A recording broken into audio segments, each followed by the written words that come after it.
Ciao a tutti amici di WeDrive e benvenuti in questo nuovo video. Questo sarà un video diverso dal solito perché oggi è il 2 giugno, festa della Repubblica Italiana, e qui a WeDrive abbiamo deciso di portarvi alla scoperta di un qualcosa di cui non sempre sente parlare, soprattutto dal punto di vista degli appassionati dell'automobile. Stiamo parlando delle vetture presidenziali.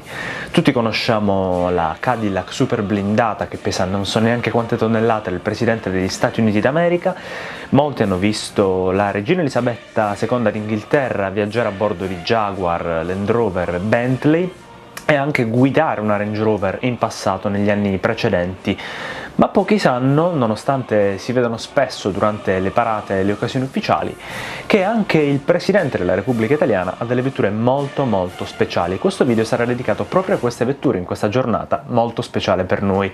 Prima però di andare a vedere quali sono, vi ricordo di iscrivervi al nostro canale, di cliccare sul campanello per ricevere le notifiche e restare aggiornati sui nostri contenuti, di seguirci su Facebook e Instagram e di non perdervi il nostro articolo completo su wedrive.tv. I presidenti della Repubblica sono da sempre legati alle vetture italiane, sin dagli anni 40 quando la vettura presidenziale era una Fiat 2008, ma nel 1960 il presidente Gronchi commissionò a Pininfarina la produzione di un'auto molto speciale, quella che oggi è conosciuta come Lancia Flaminia 335. Si mandò in pensione la Fiat 2008 perché era prevista la visita della regina Elisabetta II d'Inghilterra e furono prodotte 5 Lancia Flaminia inedite, di cui 4 portano nomi di cavalli purosangue, chiamate appunto Belfiore, Belmonte, Belvedere e Belsito. Ma quali sono le particolarità di questa vettura? Ebbene, era una Lancia Flaminia dal passo allungato, appunto da 2,87 m a 3,35 m, quindi 335 il numero di centimetri del passo. Fu allungato per ospitare una pompa elettrica del carburante di scorta, ma oltre a questo stiamo parlando di vetture cabriolet.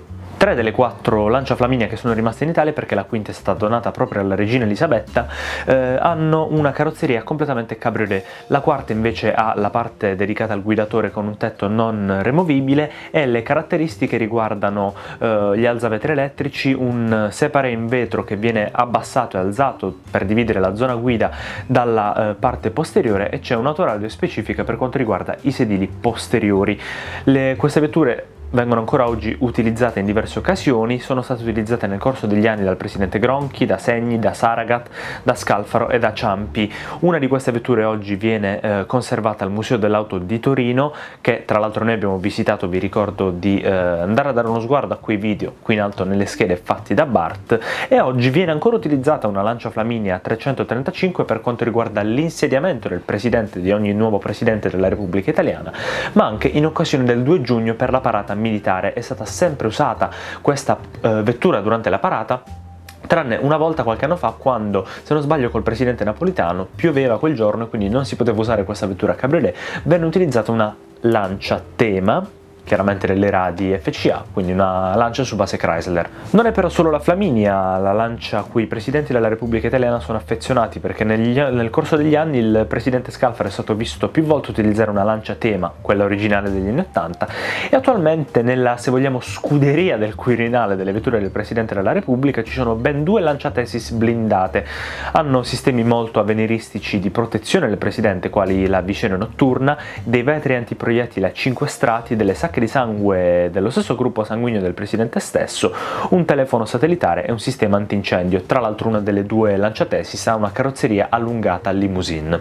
Non solo Lancia però, perché negli anni 80 Maserati fece capolino tra le vetture presidenziali. Nell'83 la casa modenese ha prodotto per Sandro Pertini, per l'allora presidente Pertini, una speciale 4 porte verniciata in una bellissima colorazione dark aquamarine con degli interni lussuosissimi in velluto di colore beige, molto caratteristico se molti presidenti hanno magari vetri antiproiettili, antibomba, lanciamissili, telefoni satellitari vari e quant'altro. Pertini fumava la pipa e quindi tra i 2 sedili posteriori era posizionato un ampio posacenere con appunto un portapipa richiesto personalmente, specificamente da Sandro Pertini, veramente tipicissima. Chiaramente l'auto aveva un telefono, un interfono per parlare con l'esterno e un minibar, ed era chiaramente blindata con una lamiera al manganese per il telaio e dei vetri spessi, pensate bene, 31 mm.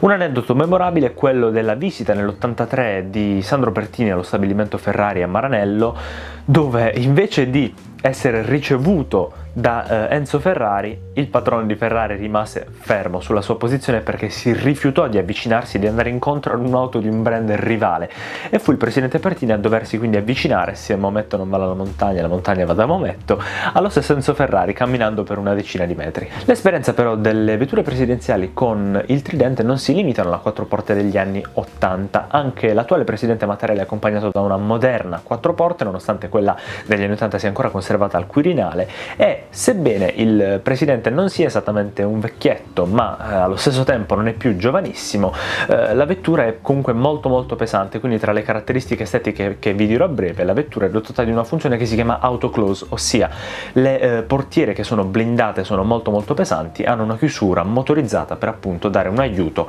alla chiusura stessa quando il presidente sale o scende dalla Maserati quattro porte. Questa quattro porte moderna è verniciata in colorazione blu istituzionale, con degli interni molto bespoke, con una pelle naturale chiamata pieno fiore in colorazione nera, così come nere sono rifinite in piano black le parti degli interni, e tutto quanto l'abitacolo è insonorizzato. Come detto, ci sono le blindature e dei sistemi molto simili a quelli di sicurezza presenti sulle Lancia Thesis, e ha fatto discutere qualche mese fa un'uscita del presidente Mattarella nella quale, invece di utilizzare appunto un prodotto made in Italy come la Maserati quattro porte, ha utilizzato un Audi A8. Chiaramente non era un Audi A8 normale, non era un vezzo del presidente, era un Audi A8 L, quindi passo lungo, chiamata Security. Un'auto che, invece di essere personalizzata per motivi di sicurezza successivamente come la quattro porte, nasce proprio di fabbrica, con delle caratteristiche di fabbrica, dotata di maggiore sicurezza. Probabilmente c'erano state delle motivazioni interne del genere. Vi rimando, senza dilungarmi qui troppo sulla questione, ad un riferimento qui in alto nelle schede per approfondire la questione stessa. Secondo noi di WeDrive, la vettura però più memorabile resta sempre la Lancia Flaminia 335, che viene utilizzata ogni anno per la parata del 2 giugno. Ora voglio sapere però da voi qual è la vostra auto presidenziale preferita, tra queste della Scuderia del Quirinale, o se ce ne sono anche all'estero. Se vorreste qualcosa di diverso per il presidente, qualcosa di magari più sportivo, una Giulia Quadrifoglio, o qualcosa di comunque ancora più lussuoso, magari una moderna versione limousine della Maserati quattro porte, fatemi sapere tutto quanto qui sotto nei commenti. Se questo video vi è piaciuto, lasciatemi un bel pollice in su, iscrivetevi al nostro canale, cliccate sul campanello per ricevere le notifiche, così restare aggiornati, ma seguiteci anche sui nostri account social Facebook e Instagram per restare al passo con i nostri contenuti, e infine non perdetevi l'articolo completo su WeDrive.tv.